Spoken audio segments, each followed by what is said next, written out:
جی پر صاحب ہم نے ایک اور چیز دیکھی ہے، جیسے تیزی سے دنیا بدل رہی ہے، ہمارے چرچ کا بھی اخلاقی ڈھانچہ اور روحانی طور پر بھی بڑا ایک بدلاؤ نظر آ رہا ہے ہماری نوجوان نسل میں، تو آپ اس کے بارے میں آپ ان چیزوں کو کیسے دیکھتے ہیں؟ جی بس بڑا یہ یقیناً جیسے جیسے ماڈرنزم جا رہا ہے، اے آئی کا زمانہ ہے، لوگ جو ہر دوسرا پرسن ہے وہ اس کے ہاتھ میں پوری دنیا لیے پھر رہا ہے، انٹرنیٹ ایکسیس ہے، بالخصوص اگر نوجوان طبقے کی بات کرتے ہیں تو وہ تو انٹرنیٹ سے باہر نکل ہی نہیں سکتے. اور اسی طرح چرچ بھی اگر دیکھا جائے، چرچ کے پاس آج بہت ساری فیسلٹیز ہیں، مگر دنیا کے تیزی سے بدلتے ہوئے حالات و واقعات کے سبب سے روحانی طور پر بھی چرچ اور کرسچنز پر اثر ہوا ہے اور اخلاقی اثر بھی ہوا. جیسے جینزیز کی اگر ہم بات کرتے ہیں تو وہ محنت کرنے والے نہیں ہیں. شاید وہ خیال کرتے ہیں کہ اے سی کے نیچے بیٹھ کر جو انٹرنیٹ پہ کام کر کے ہم زیادہ پیسہ کما سکتے ہیں.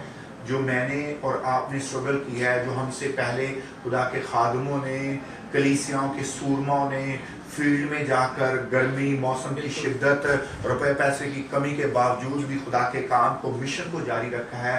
آج وہ چیزیں نہیں ہیں.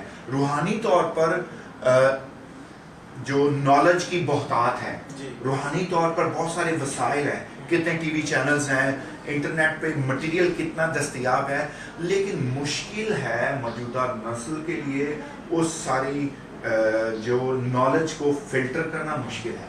اور اس طرح ہم روحانی طور پہ گویا ایک سیلاب تو موجود ہے، لیکن اتنی ہی کلیسیاں میں لوگوں میں روحانی غربت بھی نظر آتی ہے. بائبلی تعلیم کی درست سمجھ نہیں مل رہی. اور اگر اخلاقی طور پہ ہم بات کریں تو ہم معاشرتی طور پر بھی اور کلیسیائی طور پر بھی اور خاندانی طور پر بھی اخلاقی لحاظ سے گویا ہم بہت نچلی سطح پر ہیں. مثال کے طور پہ ہم معاشرتی طور پہ اور خاندانی طور پر، کلیسیائی طور پہ المیہ ہے، ہم جھوٹ کو جھوٹ نہیں سمجھتے. کیا خیال ہے؟ جی ہم ملاوٹ، جی اگر ہمارا اخلاقی معیار پر معاشرتی طور پر یہ ہے کہ ہم ملاوٹ کو ملاوٹ نہیں سمجھتے. چاہے وہ ملاوٹ ہم پریچنگ میں کر رہے ہیں، چاہے وہ ملاوٹ ہم دودھ میں کر رہے ہیں، سچائی میں کر رہے ہیں، وہ ہمارا یہ اخلاقی معیار ہے. تو اس کا کیا مطلب ہے کہ بے شک روحانی طور پہ بہت کام ہو رہا ہے، اور لیکن اتنا ہی روحانی غربت ہے. چرچز میں، کلیسیاؤں میں ریاکاری عروج پہ ہے. اخلاقی طور پر بھی دیکھا جائے، اس کی مثال ہم واضح ملتی ہے. فار ایگزامپل کوئی دروازے پہ نوک ہوتا ہے، بچہ باہر جاتا ہے اور کوئی آ رہا ہے تو آ کے پاپا کو بتاتا ہے پاپا جی آپ کو ملنے کے لیے آئے ہیں. تو پاپا بچوں کو کہہ رہا ہے جا کے کہہ دو کہ پاپا گھر نہیں ہے. ہم اس چیز کو جھوٹ نہیں سمجھتے. ایک چیز میں ایک اور یہاں پہ مینشن کرنا چاہتا ہوں، بائبل میں چھوٹے بڑے گناہ کا کانسیپٹ نہیں ہے. گناہ ہی ہے.